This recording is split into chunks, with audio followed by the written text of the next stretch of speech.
padaan sa sabungan may nagsisigawan. Nung aking tignan, manok na pula, mukhang matapang.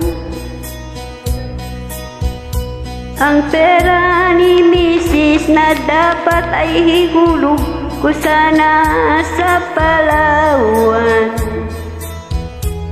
Aking pinusta sa manok na pula, mukhang tatamayan, nagsimulang salpukan.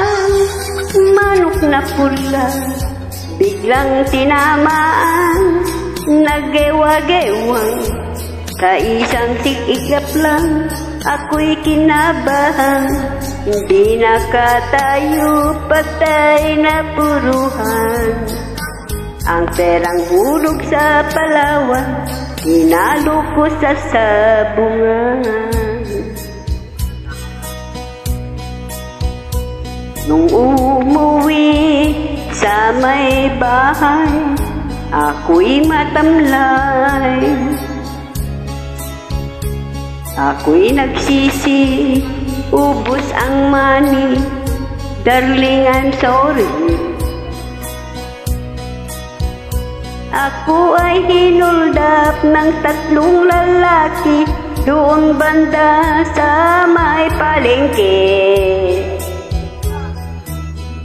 Pero ang misis ko hindi maloko, kinarati ako, basag-basag ang mukha ko. Ang darling ko ay magaling pala, siya sa taekwondo. Lahat ng sipa niya ay sinapul ako. Dito rin palang champion sa aikido. Sa sobrang galit ng misis ko, bali-bali ang mga puto ko. Ang perang dapat sa anak ko ay tinalo ko. Naakit ako sa gagong demonyo, kaya't kinastigo ako ng darling ko. Na dahil sa sugal napahamak ako. Kaya ngayon kayong mga sabungero, huwag kayong mag-asawa ng champion sa judo.